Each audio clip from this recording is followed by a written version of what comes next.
So right now I am live to YouTube, guys, with that composition that we just set up, and we should see it showing up here in just a second. And there it is. We are now live. Alright, and I am now playing the game. Got my arrow keys here. But you can see I have the webcam up in the corner while I'm playing the game. And from my point of view, let me show you guys what I'm seeing. So now you guys are seeing exactly what I'm seeing on the screen right now. You don't see the OBS dashboard. You don't see anything like that. You just see me playing the game. I can run and I can jump. I don't see my webcam up in the corner. I'm just playing the game. Now you will suffer some frame rate drop from this because encoding video through OBS is actually fairly expensive. So you're going to want a decently high-powered system with a decently high-powered graphics card, or you're going to want to set those settings down a little bit lower. So open up OBS. You can see right here I still have myself up in the corner. I have the game footage in the background. And for some reason I'm frozen. I don't know why I'm frozen up in the corner. I shouldn't be frozen. And this is probably weird for all the guys watching the live stream. I'm quite literally live streaming me making a video on showing how to live stream using OBS. So this is a little bit weird, guys. The streams go offline and come online a couple of times throughout this. So now if you want to stop the live stream, you just click the stop streaming button. And at this point you are no longer live streaming. And now you can see from the YouTube dashboard that I am no longer live streaming. It says that I'm offline, and chat's still going, and everybody's really confused as to why I'm live streaming and why they can't hear sounds. Because my microphone was being used for the recording of this demo and not by the OBS running in the virtual machine. I know that is very confusing, just forget you heard it. Alright, let's go back to preview stream, and you can see how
Okay, we're going to test this out.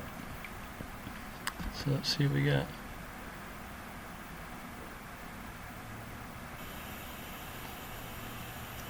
Okay, we're going to test this out. So let's see what we got.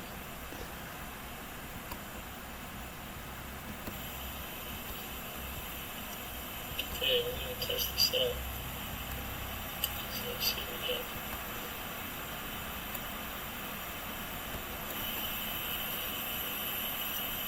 Okay, we're going to test this out. So let's see what we got.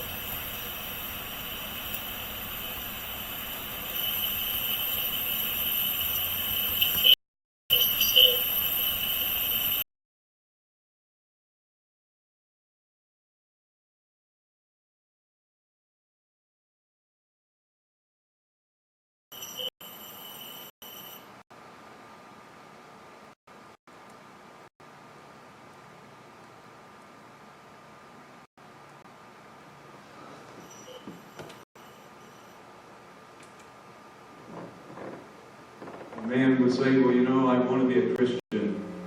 I want to follow Jesus, but my wife said she would leave me if I did become a Christian. If he doesn't do it, then what he's saying is that his life is more important than God. And we become the enemy of God. It was the attempt to be neutral, to hear truth and not act on it, to see evidence that Jesus was the Messiah and not accept him. The attempt to be neutral forced them to make excuses to explain why they didn't accept him, and those excuses made him his enemy. You see, because sin is not just a sin against God, but sin works back on the sinner. You've probably experienced doing something you knew was wrong and then feeling guilty about it. But then if you did it again, you probably felt guilty, but not as much as the first time. And you see, with these Pharisees, they saw evidence from the very beginning. They even knew the prophecies that pinpointed the date when Messiah was going to appear on the scene. But since he didn't conform to their idea of how Christianity ought to be, they didn't accept him. They were neutral about him. And so they had to start making excuses as to why they didn't accept him. And then the evidence continued to build. And remember, those excuses work back on us and deaden us spiritually.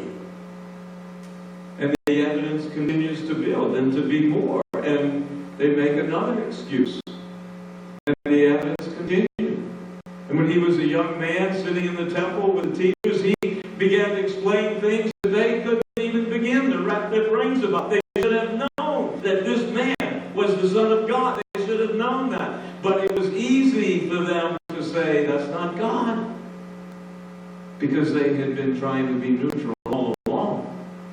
Until finally, it became perfectly clear that this man is performing miracles by a supernatural power. And it was either God or the devil. It was just as easy for them to say that was the devil, that was Beelzebub, the prince of demons, that was Satan. It was just as easy for them to say that as it was to make the first excuse in the beginning. You see, that's the mysterious way of sin. That's how excuses just make it easier to excuse again, and easier the next time. That's how excuses pave the way to the point where they were willing to say, even though they knew it was the truth, even though they knew it was from God, they said, no, that's the devil. Excuses paved the way for the unpardonable sin. And I'll tell you, when I first started studying this, I was amazed to see that I found about 5 basic excuses that people gave for not following God's truth in the Bible. And I hear to this day those same 5 excuses. If you don't believe in the devil, follow me around for a little while. You'll see. Whenever you try to talk about God, you're going to see the devil right there at work. And he uses the same methods, the same approaches, the same excuses. The only difference now is that he's got 2,000 more years of experience than he had back then.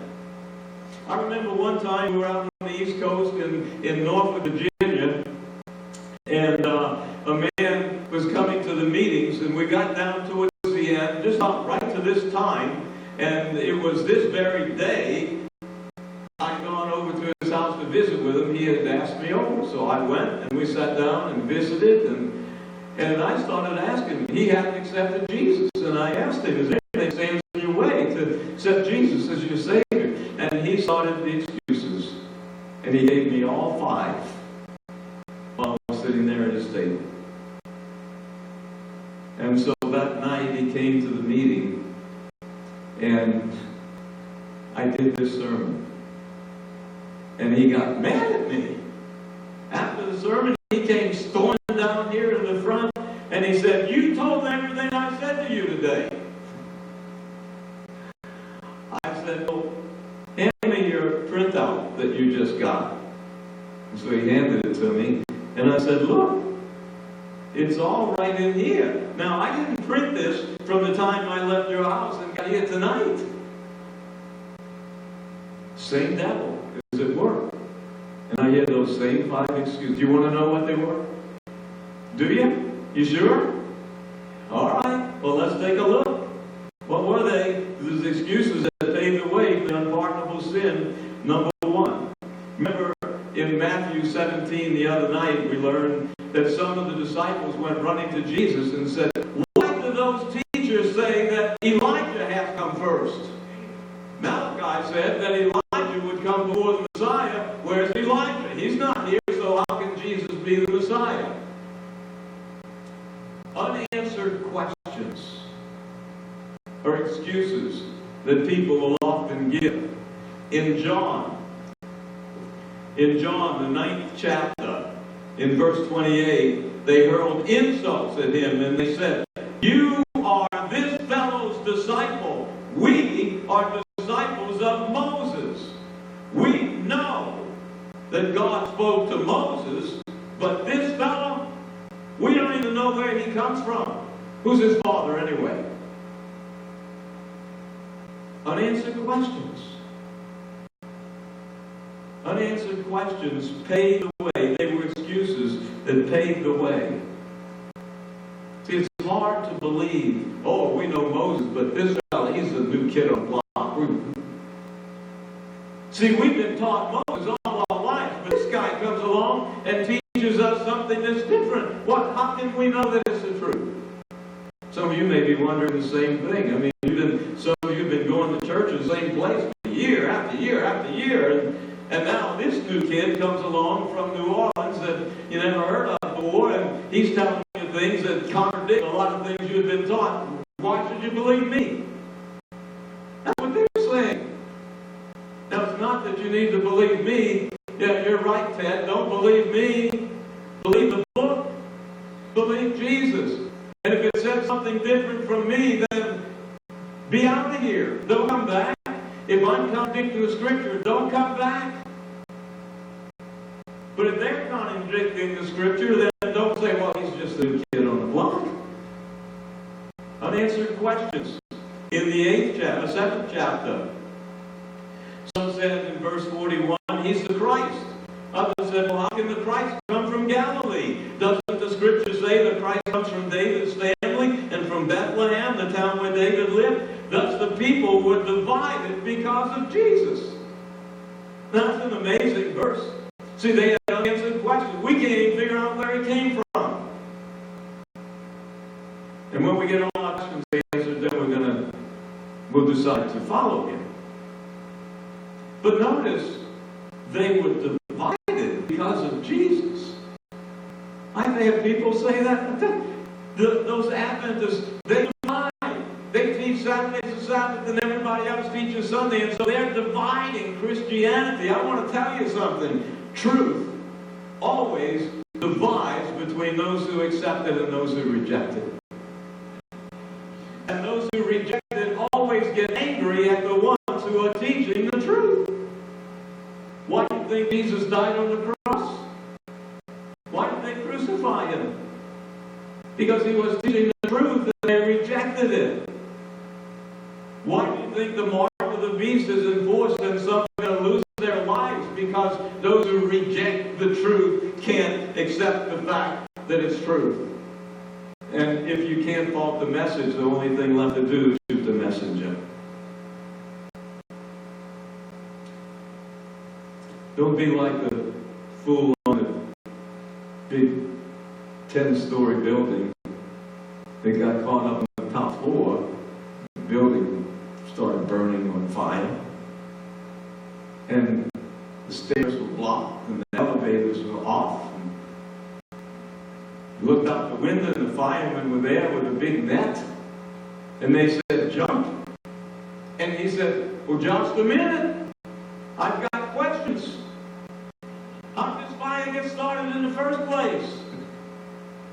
Don't worry about that jumping. We'll save you and answer your questions. Well, I have other questions.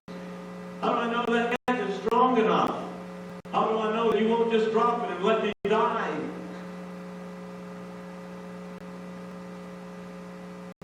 There are questions about the Bible. There are texts in here that I don't understand. There's stuff in here that I'm trying to wrap my brain around for a long, long time. And I still don't understand it. I've got a little notepad. And I write down stuff that I don't understand. And when we get to heaven, I'm going to ask Jesus some questions. I'm going to ask Paul, Moses, Paul, why did you write Colossians 2:13? Man, you caused me more trouble. I want to know the answers to things I can't find. But I want to tell you, there is enough in here that is crystal clear, bulletproof truth, that I can handle a few things that I don't understand and wait until we get up there to get my answers. It was like a man that was eating some fish in a restaurant, and a Catholic priest walked up to him. And he noticed that man, every once in a while, he put a little bone out in his mouth and put it in a little pile of bones on the side of his plate. And this man walked up to the priest, watching him eat his fish. And he said, you believe the Bible? And the priest said, yeah, I believe the Bible. So you think it's the Word of God? Yeah. You think it's all true? Yeah. Well, what about all the errors in there? Took another bone out, put it on the pile, thought a little bit. And he said, well, you know, studying the Bible is like eating fish. Every once in a while you get a little bone. And you have to take it out of your mouth and put it in that little pile with the other bones. Now, if you want to come along and choke on that pile of bones, that's up to you, but I'm going to eat the meat. Unanswered questions. I hear it all the time. Oh, let me tell you another one I hear about unanswered questions. Pastor, I've enjoyed this. I learned so much about the Bible in the last 4 weeks, and when Revelation now is over, I'm going to get my red book out, and I'm going to go through and look up every text and get every question answered, and then I'm going to decide what to do. I've been doing this for 40 years. In 40 years, one person that I'm aware of has gone through, studied their lessons, and finally made a decision to follow Jesus. One person in 40 years.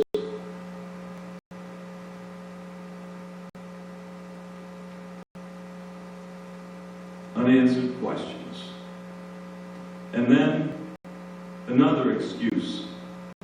In John 7, verse 32. Pharisees heard the crowds talking about things, about Jesus. And then the chief priests and the Pharisees sent temple guards to arrest him. So they sent their guards out to arrest Jesus and bring him back. And the guards came back. Finally, in verse 45, the temple guards went back to the chief priests and the Pharisees and asked them, "Where is he? Why did you bring him in?" I love this. Is the answer they gave. Verse 46. No one ever spoke the way this man did.